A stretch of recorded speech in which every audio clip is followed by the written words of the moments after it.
guys, it's almost 100 degrees out here. We're trying to get this, we're in a shade right now, trying to clip down some of this corn. What we're doing here in our new way of gardening is we're trying to plan ahead for next year's crops. Next year the corn is going to be planted in the front garden. Well, what does corn need most to have a good healthy system? It needs the corn put back into the soil.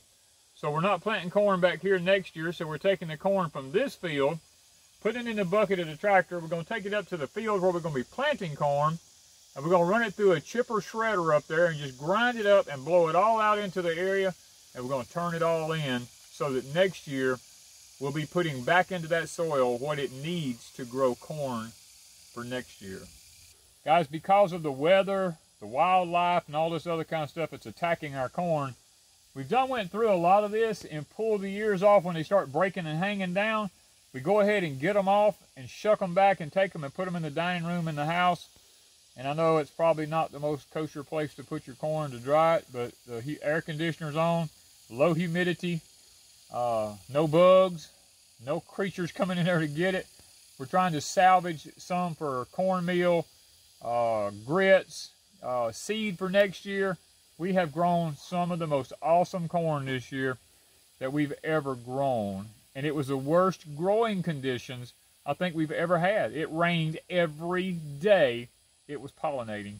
And yet a lot of it still pollinated. So we're so taken with the Hickory King that we're going to go ahead and probably ramp up a lot more of it next year to try to see if we can't get a better supply and get it back away from the woods back here where all the animals are trying to get it at, and put it up in the front garden where maybe we can control it just a little bit better. And we're going to be cutting some of it off. Now, we've done pulled the ears off of most all this, and I'm just taking the loppers and going down through here, cutting it off.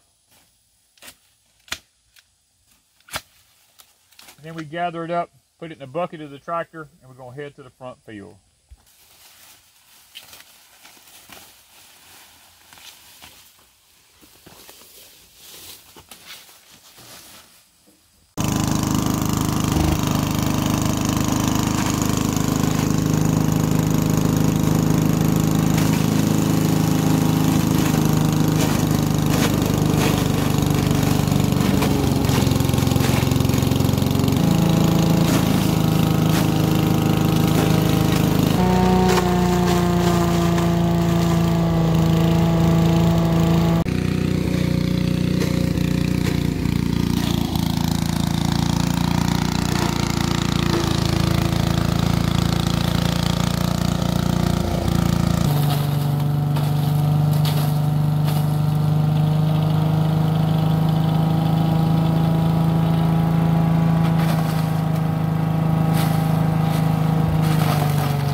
Okay, guys, this is an old machine. I've had this thing for, I did a job for a little old lady probably 15 years ago, and I saw this in her garage, and for part of the money for working for her, I got this from her. I've used it for years, but last year I left it sitting in the shop, and I bought that old cheap ethanol gas. I just made a bad decision and put in it. And the kit and the carburetor's got to be replaced now. And what I've learned is, with doing corn, I'm going to have to take the screen out of it, because it's not letting the corn stalks, because they've got some green in them. I'm going to have to take the screen out of it.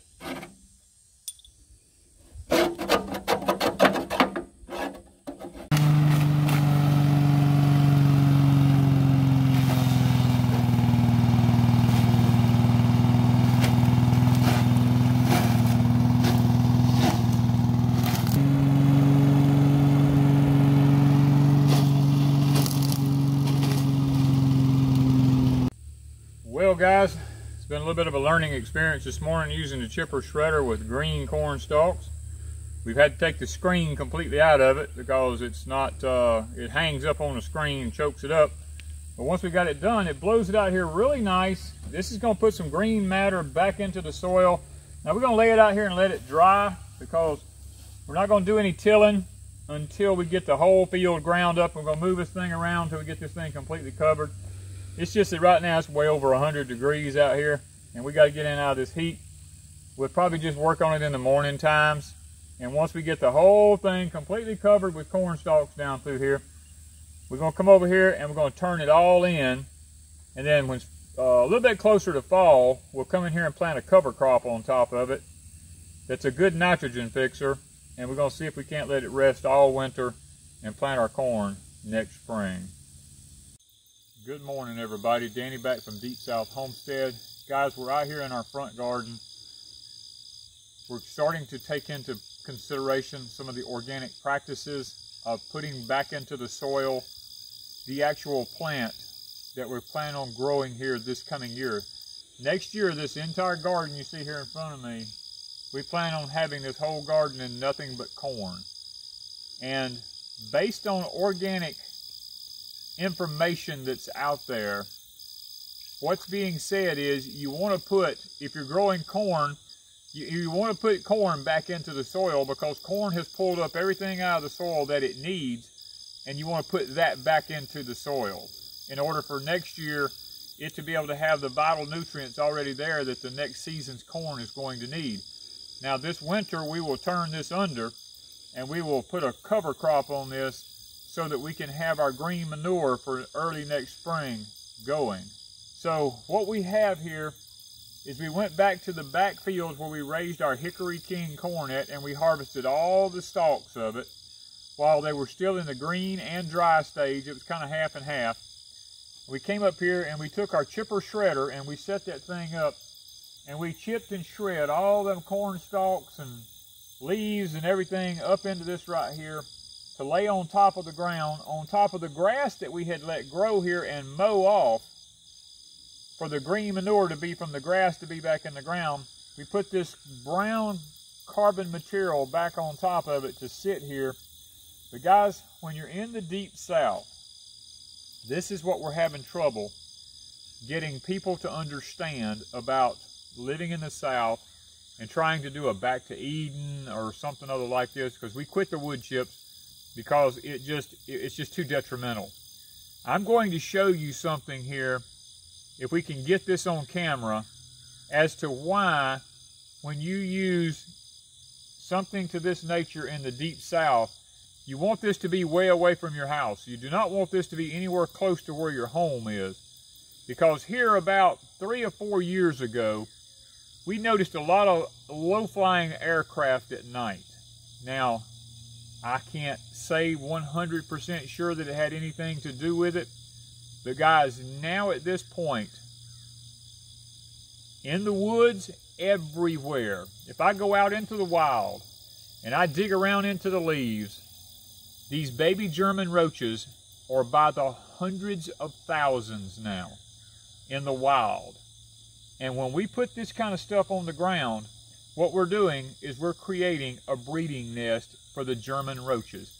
Now, I'm going to try to ease up in here with Ms. Wanda, and we're going to try to see if we can't get a video showing you what I'm talking about.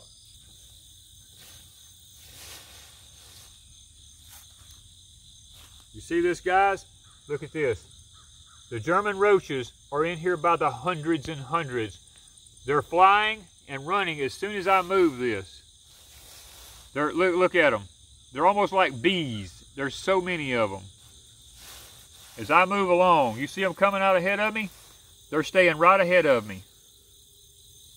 This is what you get into in the Deep South in our extreme heat when you begin to put this kind of stuff on top of the ground. Now, we're okay with it out here in the garden because I'm going to be turning this in this fall. We're going to just let it sit here. And yes, I mean, you look here. I mean, look at them.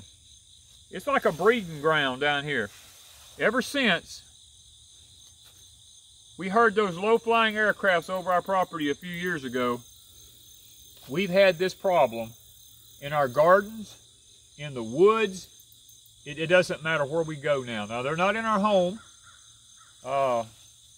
They stay basically outside in the wild out here. And I'm sure they can get in the house. I've killed 1 or 2 in the house occasionally. Luckily, we keep sprayed around the outside perimeters of our home. We haven't had any problems with it. But guys, this is what I'm talking about people who don't understand what it's like down here in our intense heat of trying to do this style of gardening with the insects. Now, if we have vegetables and all in here, the roaches are not everything. The fire ants are going to build up in this. Termites is going to begin to come up underneath this as it sits here and begins to decay. The roaches is just the first stage of it. And these little roaches will get all up in your plants and your vegetables. And if you're not careful when you're picking them, you'll bring them in the house with you. So you've got to be extra, extra careful. And they actually will eat into a lot of your vegetables and begin to destroy them. And that's one thing down here that's really aggravating to us, is I'm almost tempted at this point to just go ahead. I mean, I'm serious. You look, I can move this stuff back. Look at this. Look, they just start running. They right here ahead of me. Look at them. They're just everywhere in here. I mean, by the hundreds.